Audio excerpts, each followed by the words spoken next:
días. Buenos días, hermanos.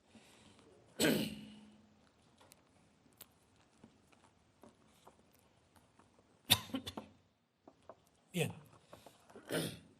venimos en los últimos domingos de este mes y hemos estado reflexionando en todas las actividades de la iglesia, escuela dominical con los niños, en todo, acerca de la reforma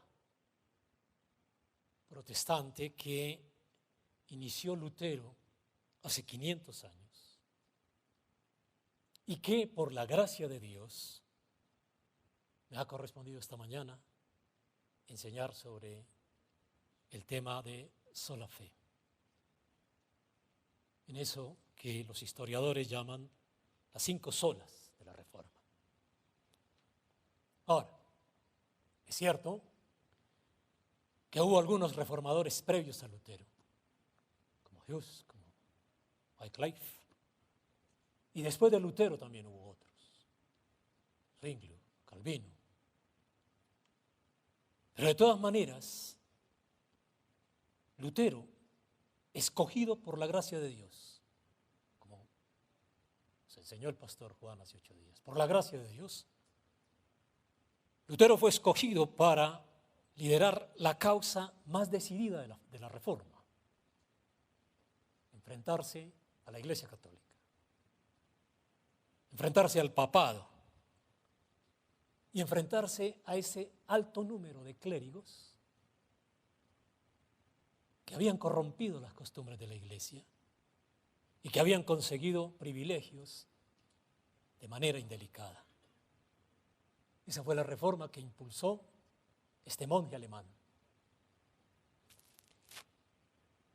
Y si bien esos nombres de todos estos reformadores son conocidos, reconocidos, nombrados, y el trabajo de todos estos hombres fue valioso, de todas maneras, el nombre de Lutero no solo es reconocido entre el pueblo cristiano evangélico, sino en todo el conjunto de los pensadores de las ciencias sociales en el mundo secular. Este mes he pasado en 3, 4 conferencias internacionales con pensadores de todo el mundo, casi todos ateos he notado. Pero todos tienen claro que Lutero marcó el quiebre en la historia de la humanidad. Al punto que en todos los textos de ciencias sociales, que es el campo donde yo trabajo, el nombre de Lutero es referido. Y cada vez que he escuchado todas las conferencias de Lutero este mes, he pensado en esa promesa del Señor. Al que me honre, mi Padre le honrará. Y eso fue lo que hizo Lutero. Todos ubican a Lutero como el gran reformador y que todo lo que se logró en la economía, en la política, en las artes, en la literatura, en la ciencia, en las tecnologías, en todo, aparece siempre el nombre de Lutero. La reforma protestante. Esta semana había un conferencista ahí en la Javeriana que compartíamos en la mesa y hablaba y le llama Lutero el canto del gallo de la modernidad. El hombre que anunció los cambios que venían. Y en esa orden de los jesuitas inclusive, que es en la que yo trabajo, corre ya la idea, la propuesta entre los jesuitas de, como el Papa este es jesuita, de beatificar a Lutero, de llevar a Lutero a la beatificación.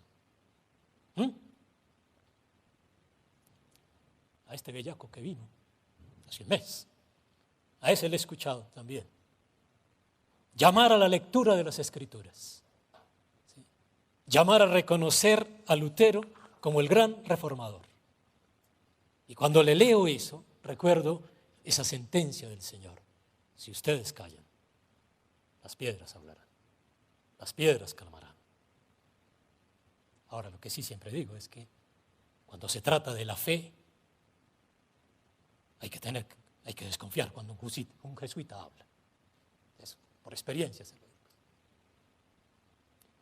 Pero bien, ¿qué hemos aprendido de Lutero estos domingos acá? Con el pastor Wilmer aprendimos que el más grande legado de la Reforma Protestante fue la Escritura. Sola Escritura. No tradición, no papado, no catecismo, no sacramentos, no nada de esto, la Escritura. Y con Andrés hace 15 días nos enseñaba que solo Cristo, y que porque fue Cristo el que fue a la cruz y pagó por nosotros, Jesucristo es el Señor y debe ser el Señor. Y hace 8 días el pastor Juan nos enseñó que hemos sido perdonados en nuestros pecados y que estamos vivos y estamos esta mañana acá solo por la gracia de Dios. Solo por la gracia de Dios. Hoy nos ocuparemos de la fe como el único medio para ser justificados delante de Dios. Pasaje bíblico que acabamos de leer, la mayoría de los textos bíblicos lo titulan los héroes de la fe. Eso que acabamos de leer en Hebreos 11, los héroes de la fe, y cómo el autor del libro va relatando la manera como cada hombre o mujer, en el caso de Sara, dieron testimonio de la fe. Agradaron a Dios, obedecieron a Dios, le creyeron a Dios, le temieron a Dios por la fe y hasta hoy dan testimonio. Es por la fe. Eso fue lo que aprendió Lutero. Lutero llega al claustro, llega al convento donde se va a ser monje y llega como muchos hombres y mujeres de su época buscando ponerse en paz con Dios y librarse de la condenación eterna por el pecado. A eso fue Lutero al convento. Y allí en ese convento fue instruido por sus superiores y fue enseñado para instruir a otros de que el hombre puede hacer todo lo que quiera para ganar la recompensa de la vida eterna. Así le enseñaron.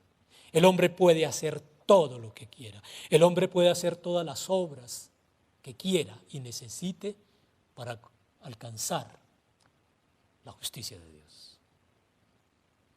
Allá en ese convento le enseñaron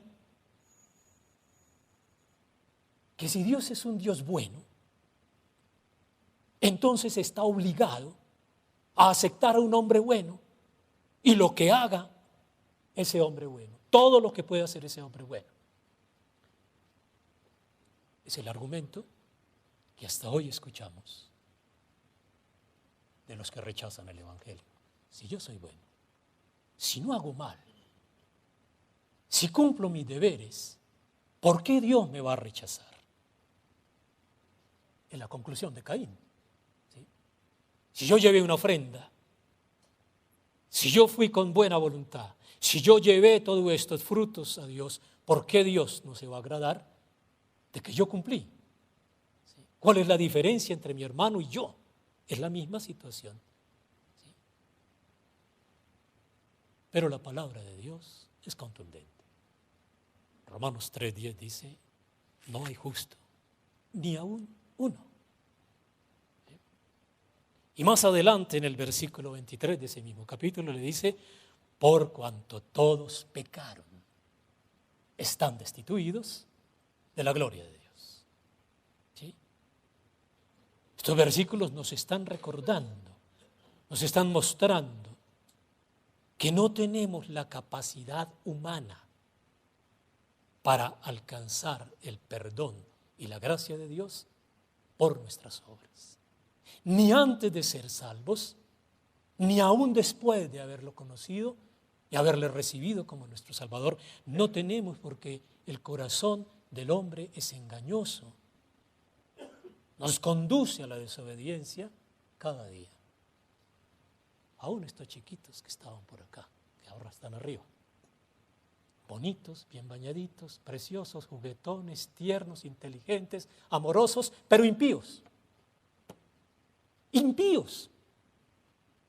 Y si yo no le enseño desde ya que es un impío y que necesita la gracia de nuestro Señor Jesucristo para ser salvo, no lo va a hacer. Y probablemente va a crecer creyendo que es por sus obras y por sus actos. Esa verdad tan sencilla, la Iglesia católica la tuvo escondida por siglos, hasta los tiempos de Lutero y a esos hombres. Y a esos hombres esa Iglesia les había enseñado que para alcanzar la gracia de Dios había que hacer méritos, era a través de los sacramentos. Entonces esa Iglesia le coloca una lista de 7 sacramentos a partir de un concilio que hasta hoy están vigentes. 7 sacramentos, y se los copiaban en hojas y se los daban, y las personas pasaban todo el tiempo, monjes y no monjes, en la angustia de estar en el check-in. ¿Sí? He cumplido este sacramento, no he cumplido este sacramento, etcétera, etcétera. ¿Sí? Los sacramentos eran la medida para alimentar la esperanza de que iba a haber vida eterna. Los sacramentos eran la medida para saber si estaba cerca de Dios. Y de todos esos sacramentos, el más cruel y con el que más daño hicieron fue con el de la confesión, que fue el de la confesión auricular, no el de la confesión del pecado, porque ese es un sacramento bíblico. Pero lo que la Iglesia hizo católica fue desarrollar la enseñanza de un sacramento de la confesión auricular, se llama, en un confesionario. Y los pensadores de la historia dicen que la confesión es el sacramento, la confesión auricular, la confesión en el confesionario, es el látigo con el que la Iglesia Católica domesticó a Europa 1500 años. Y domesticó a América Latina por más de 500 años. Con eso. Pero si uno mira el sacramento de la confesión auricular, que no es la confesión de la Biblia, sino el ir a contarle a otro, uno ve en eso una estrategia política muy hábil. Nunca me aburro de afirmar que son unos canallas, pero unos hábiles políticamente. Con eso domesticaban. ¿Qué es la confesión auricular? Es un sondeo de opinión, técnicamente. Es ir a escuchar lo que la gente está haciendo en su vida privada y luego sí saber sobre qué predicar. O en algún momento determinado, como lo hacían, mejor no prediquemos más contra eso porque nos estamos desacreditando. Ese pecado ya no salió, ya se instaló, ya se quedó ahí, no perdamos crédito. Esa era la confesión. ¿Qué encontró Lutero en la Escritura? Porque eso era lo que lo atormentaba. Lutero se atormentaba en ese convento. Hasta 3 veces, 4 veces a la semana se confesaba y no encontraba paz. Y escudriñando la Escritura encuentra a Mateo 5:23. Por tanto, 23 y 24. Por tanto, si estás presentando tu ofrenda sobre el altar y allí te acuerdas de que tu hermano tiene algo contra ti, deja allí tu ofrenda delante del altar y anda, reconcíliate primero con tu hermano y entonces ven y presenta tu ofrenda. Y cuando instituye la cena le dice, por tanto, examínese cada uno en un confesionario, en un auricular, cada uno a sí mismo. Examínese, confiésense, les dice Santiago, confiesen sus pecados unos a otros y oren unos por otros. Eso era lo que decía la Biblia. La Biblia en ninguna parte había colocado ningún sacramento de confesión auricular. Vaya, que la Biblia le estaba diciendo era, no sea hipócrita. No crea que viniendo al templo, arrodillándose en el oratorio, en el reclinatorio, yendo a la confesión, yendo al confesionario, usted va a recuperar el perdón o a obtener el perdón. No, vaya a donde perdió la bendición. Vaya y dele la cara, mírelo a los ojos donde perdió la bendición y pida perdón. Confiese, apártese y pida perdón. Es eso lo que Lutero, es lo primero que encuentra en la Escritura. Él, como toda la gente de su época, vivía cargado de miedo. Y ese miedo lo ponía a confesarse seguido, ese miedo lo ponía a pasar noches enteras bajo la luz, bajo el frío, buscando castigar su carne. Ese frío lo ponía a hacer todos los sacrificios, hasta el día en que encontró esa palabra. ¿Por qué le pasaba eso a Lutero y a los de su época?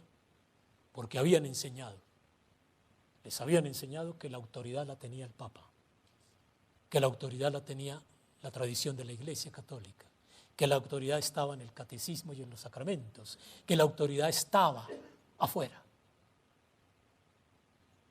¿Qué es lo que descubre Lutero? Ese engaño. 1000 años atrás de Lutero, la Iglesia se había alejado del Evangelio. ¿Por qué le pasó esto a la Iglesia? Se fue alejando del Evangelio y por allá cerca, avanzado el año 300, hace una alianza entre Iglesia y política. Se junta con el emperador romano. Y la alianza con la política es mezclar evangelio con política, es mezclar licor con gasolina al momento de conducir un carro.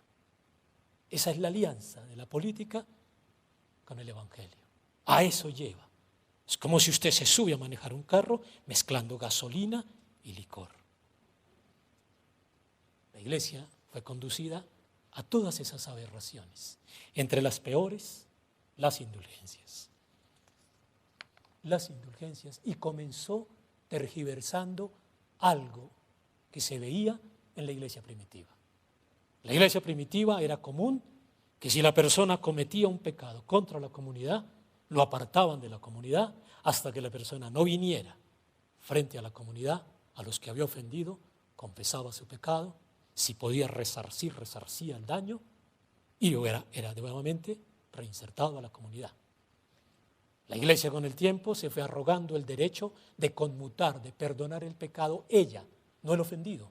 Y entonces pasó de la confesión pública a la confesión privada, al confesionario. Y allí el sacerdote se fue dando cuenta que podía generar culpa y que podía lograr hacer que la persona adquiriera una penitencia generalmente de carácter económico. Vaya ponga tanto, vaya pague tanto, vaya haga esto. Y se fue pervirtiendo. Y lo que empezó público terminó privado y después volvió a lo público, pero de una manera más aberrante, pagando. En el año 1063 salió una bula papal con la cual se podían conseguir el perdón de los pecados si se iba a combatir al Islam. Si la persona se iba en los ejércitos de las cruzadas a combatir al Islam, eran perdonados los pecados. Y unos años después, uno de estos papas sacó otra indulgencia diciendo que si yo no quería ir a la guerra, Dios me perdonaba los pecados si yo pagaba la manutención de un soldado que fuera a la guerra. Y entonces las personas desesperadas del pecado iban y pagaban para que un soldado fuera a matar a otros. En 1300, otro papa de estos, en otro concilio, sacó otra bula papal con otra indulgencia, diciendo que era para los difuntos. Compre usted todas estas indulgencias para que todos esos, y esa fue más aberrante, ¿sí? Porque sacaron que había habido unos hombres muy santos que habían logrado un capital de santidad tan grande que yo podía comprar parte de esa santidad con una indulgencia. Abóneme a mí la santidad de mi hermano Wilmer, que ya se fue. Abóneme a mí la santidad de mi hermano Juan, que ya se fue y que fueron santos. Yo compro esa indulgencia y abóneme a mí esas obras. Esas eran el tipo de indulgencias. Y lo peor, en esas indulgencias, Lutero fue encontrando negocios. Uno de sus biógrafos cuenta lo que se encontraba en Alemania, en la salida de los templos de Alemania, donde la gente entraba angustiada del pecado. Una colección de reliquias preciosas que traían para la venta a los peregrinos. Pedazos de pañales del niño Jesús, briznas de paja del pesebre, cabellos de la Virgen, gotas de su leche materna, fragmentos de los clavos y de las varas de la pasión de Cristo. Y cada cosa de esas tenía un valor y lo compraban para el perdón de pecados. Y se encontró con algo peor, una lista de pecados que hizo la iglesia. En las indulgencias le colocó una tarifa: robar tanto, mentir tanto, ofender tanto, fornicar, adulterar, le puso precio. Y entonces, ¿qué produjo eso? Que mucha gente encontró él dando su sacerdocio al sur de Alemania, que pedía limosna no para comer, sino para comprar una indulgencia. Y a otros los encontró peor, los que tenían plata. Iban al templo la semana anterior y compraban la indulgencia por adelantado, calculando el pecado. ¿Qué voy a hacer este fin de semana? Voy a robar, voy a adulterar, voy a fornicar, me voy a emborrachar. ¿Cuánto vale? Compro pecado prepagado y voy y peco tranquilo. Ya está pago. Es eso lo que sacudió a este monje alemán. Es eso lo que lo indignó. ¿Sí? Que toda la enseñanza que acabamos de ver de la justificación por la fe quedó reducida a la capacidad adquisitiva económica de las personas. Quedó reducida a eso. Y allá en el convento se fue dando cuenta que todos sus esfuerzos personales de él para alcanzar la justificación eran en vano. Fracasaba siempre. ¿Cómo llega Lutero a esta revelación de la palabra? Escudriñando las Escrituras. Sentado días, semanas, meses, durante 4 años, escudriñando las Escrituras. Y uno de sus superiores le había encargado la cátedra de los Salmos. Tenía una cátedra dedicada a los Salmos. Y se pone a preparar su clase, y preparando su clase, en esas angustias entre el compromiso de cátedra y la angustia del pecador, se encuentra con el Salmo 31, en el versículo 1 y 2, que dice: en ti, oh Jehová, he confiado. No sea yo confundido jamás. Líbrame por tu justicia. No líbrame por mis obras. Líbrame por tu justicia. Inclina a mí tu oído. Líbrame pronto. Sé tú mi roca fuerte y ciudadela para salvarme. Esa palabra fue la que lo fue llevando, porque empezó a escudriñar qué era lo que quería decir eso de líbrame por tu justicia. Y eso lo fue acercando a conocer la justicia de Dios como el de un Dios de amor, de misericordia, de perdón. Y con eso llegó a Romanos 10:17, donde dice: así que la fe es por el oír, y el oír por la palabra de Dios. Y asimismo llegó a Hebreos 10:38, mas el justo por la fe vivirá. Mas el justo, no por las obras, no por la confesión, no por los sacramentos, no por la religión, mas el justo por la fe será perdonado. Mas el justo por la fe ¿sí? Será justificado. ¿Qué le ocurrió a Lutero en ese momento? Lo mismo que le ocurrió a usted y a mí el día en que le conocimos, que descubrimos que todos los esfuerzos que pudiéramos hacer eran en vano. Ese momento de desesperación en que ya no hay salida y entonces nos tenemos que convencer que Jesucristo es el Señor, que Jesucristo es la salida. Eso fue lo que aprendió Lutero. Desde el libro de Habacuc, Lutero lo copió, lo grabó, porque en Habacuc encontró cuando le dice, escribe la visión, le dice el Señor a Habacuc, y grábala bien clara en tablas para que el que pase corriendo pueda leerla. Aunque la visión está aún por cumplirse a su tiempo, se apresura hacia el fin y no defraudará. Aunque tarde, espéralo, porque sin duda vendrá y no se retrasará. He aquí que aquel cuya alma no es recta se enorgullece, mas el justo por su fe vivirá. A eso se dedicó Lutero el resto de su vida, a grabar la enseñanza de la justificación por la fe, para que todo aquel que pasara la viera, a enseñar la justicia de Dios en el Nuevo Testamento manifestada en el amor de Dios, en el perdón, en la misericordia de Dios que no cabe en ninguna mente humana. Ahora, la justificación de la fe por la fe no se agota, no termina solamente en el momento en que le recibo como mi Salvador. Sí, ahí los pecados son perdonados. Ahí ya no tengo nada más de que angustiarme, ya no tengo que pensar en méritos, ya no tengo que pensar en obras. Pero la palabra me dice que ahora, como esos hombres que leímos, debo vivir por la fe. ¿Y la fe qué es lo que me enseña? Según lo que leímos en Hebreos 11, la fe me enseña a agradar a Dios. Justificado pues por la fe, me enseña a agradar a Dios. Justificado pues por la fe, me enseña a obedecer a Dios.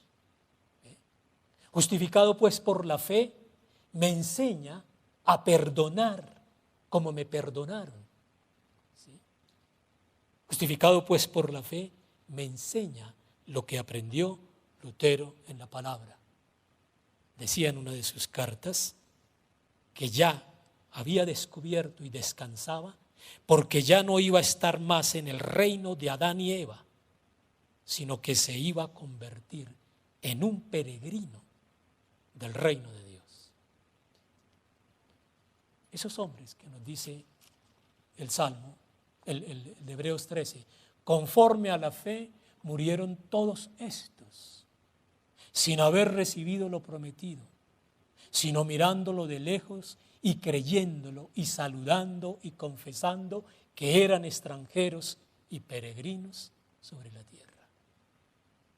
Muchos no vieron lo que el Señor les prometió, pero le creyeron, le agradaron, le obedecieron, perdonaron, actuaron en fe.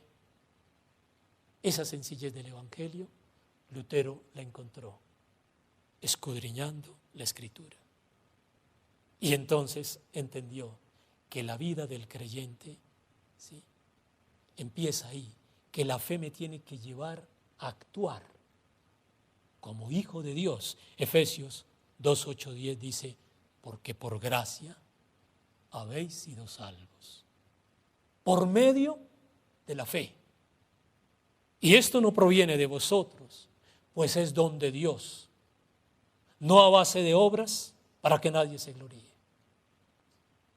Porque somos hechura suya, creados por Cristo, creados en Cristo Jesús para buenas obras, las cuales Dios preparó de antemano para que anduviésemos en ellas. No somos salvos por obras, no somos justificados por obras, pero somos salvos para buenas obras. Y Dios las preparó. y esas buenas obras se producen en mí, es por la fe. Cuando yo tengo la fe, el Espíritu Santo produce esos frutos en mí. No se puede vivir impunemente que ya fui perdonado, entonces ahora hago lo que quiero. No, ahora tengo el compromiso de dar testimonio como estos que dice Hebreos, que hasta Abel, la muerte de Abel, aún después de muerto, hay testimonio de su fe. La fe es para eso, vivir por fe. Justificados por la fe es actuar conforme a la palabra. Esa sencillez le costó a Lutero que lo odiaran, que lo persiguieran. ¿Sí? ¿Qué le cobraban a Lutero? Devolverle a los seres humanos el Evangelio. Devolverles la fe, la práctica evangélica como una actividad rutinaria. Lutero cita el Salmo 32, 1 y 2 en una carta que le escribe a sus amigos y le dice: bienaventurado aquel a quien es perdonada su transgresión y cubierto su pecado. Bienaventurado el hombre a quien Jehová no imputa iniquidad y en cuyo espíritu no hay doblez. Y entonces escribe Lutero, cuando leyó ese salmo, ¿sí?, dice: cuando me di cuenta de eso, me sentí como si hubiera nacido otra vez. Las puertas del paraíso se habían abierto de par en par y yo había entrado. Entonces allí toda la Escritura tomó otro aspecto para mí. Lutero empieza a enseñar esto desde la catedral de Wittenberg, desde sus sermones, desde sus predicaciones, y cuentan los historiadores, no evangélicos ni cristianos, seculares, cuentan que en 15 días toda Alemania conoció el Evangelio, conoció las 95 tesis. En un mes toda Europa, es decir, en un mes se cambió toda la historia de 1500 años de Europa, sin WhatsApp, sin Twitter, sin Instagram, sin Facebook, nada de esa basura, de esa letrina, sin radio, sin televisor, desde los púlpitos, desde las escuelas dominicales que se empezaron a instalar en ese momento, desde las hojas que empezaron a circular, se cumplió la palabra que el Señor le había dado a Habacuc en 2:14. Pero la tierra será llena del conocimiento de la gloria de Jehová, como las aguas cubren el mar. Esa palabra se la había dado el Señor a Habacuc. Y mire usted, 30 días, toda Europa quedó inundada con la enseñanza del Evangelio. Por eso lo odiaron, por eso lo quisieron matar, por eso lo intentaron secuestrar, por eso lo tuvieron que esconder 3 años. Casi que lo dieron por muerto. Familiares y todo pensaron que lo habían matado, lo escondieron, lo secuestró, entre comillas, un amigo de él, un príncipe, y lo escondió y lo protegió, y mientras tanto lo protegieron para que tradujera todos los textos. Pero también lo quisieron manosear. Todos esos dirigentes de príncipes, políticos, de las luchas campesinas alemanas que estaban enfrentándose al Papa y a los reyes, lo buscaron y lo quisieron manosear para que se uniera a su causa, y Lutero no se dejó enredar en eso. Lutero no se dejó caer en eso. ¿Sí? Lutero sabía que la política es el pacto con el diablo. Que la política, como decía este pensador Maquiavelo, es el ajedrez del diablo. Y que allá no hay nada que hacer. ¿Sí? Que la gran comisión, y es el problema que estamos viendo en el país hoy, con muchos pastores y predicadores, que la gran comisión no es ir a buscar votos, que la gran comisión no es ir a buscar cargos de elección pública, que la gran comisión es ir a enseñar el Evangelio, el de la justificación por la fe, Pablo le dice a Timoteo, escúcheme, te encargo solemnemente, encarecidamente delante de Dios, que va a juzgar a los vivos y a los muertos, que prediques la palabra, que instes a tiempo y fuera de tiempo, redarguye, reprende, exhorta con toda paciencia y enseñanza. Esa es la misión de la iglesia. El Señor no nos manda a transformar el mundo, que de eso se ocupe la política, la economía, la psicología. Fracasarán y se defraudarán. El Señor no nos manda a transformar la sociedad. El Señor no nos manda a transformar un país. El Señor nos manda a predicar el Evangelio para transformar al hombre, para que sea justificado por la fe. Agrade, obedezca, glorifique, honre, perdone. Es esa la enseñanza. Y eso es lo que yo le veo hoy a la iglesia evangélica, a buena parte, enredada en estas disputas del mundo, enredada en los negocios del mundo. Es la justificación por la fe. Ese fue el trabajo de Lutero. Lutero dice, para que vuestra fe, ¿sí?, que se prueba como el oro, ¿sí?, sea revelada. Para que ese al que amáis sin haber visto sea glorificado. Eso es lo que nos corresponde a nosotros como iglesia y como cristianos evangélicos. Predicar el evangelio de la salvación. Predicar el llamado al arrepentimiento. Predicar el llamado a la justificación por la fe, para que con sus obras glorifiquen a Dios con las obras que Él preparó. Eso es lo que nos corresponde como iglesia, como hijos de Dios, justificados por la fe. Un país que necesita reconciliación, perdón. Un país que necesita, que requiere urgentemente ordenar su moral y sus valores, necesita una iglesia que enseñe la palabra, que predique la palabra a tiempo y fuera de tiempo, ¿sí?, porque los tiempos se agotan. Vamos a orar.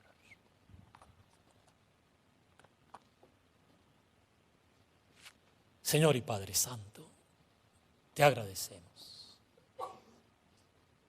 Te bendecimos, Señor. Glorificamos tu nombre por habernos dado tu salvación, Señor. Por habernos dado la fe, Señor, ese regalo, ese don tuyo, Señor. Por habernos permitido conocerte y ser justificados por la obra de tu Hijo, nuestro Señor Jesucristo. Gracias, Señor, porque como dice tu palabra, la tierra está siendo inundada por tus mandamientos. A pesar del pecado, a pesar de la maldad, Señor. Miles de misioneros, Señor, miles de siervos tuyos hoy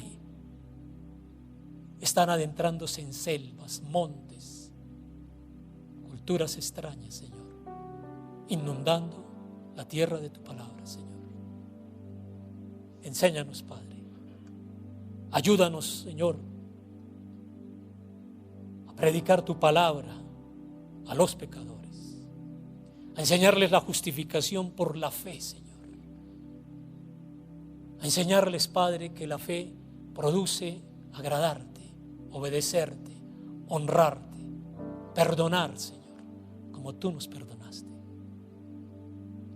Cuídanos como iglesia, Señor, para que mantengamos este propósito que nos ha mantenido acá, Señor. Enseñarle a nuestros niños, a nuestros jóvenes, a todo el que viene, que Jesucristo es el Señor y que tú perdonas los pecados y que nos das una nueva vida para agradarte y para glorificarte a ti, Señor. Que esto, Señor, sea una enseñanza de toda la semana a nuestros hijos, a nuestros nietos, a aquellos que están en nuestro hogar, Señor. que los que están alrededor donde trabajamos, donde negociamos, donde enseñamos, donde vivimos, Señor, puedan ver que Jesucristo es el Señor, por nuestra fe, Señor. Te lo pedimos en el nombre de tu Hijo, nuestro Señor Jesucristo. Amén. El Señor le bendiga.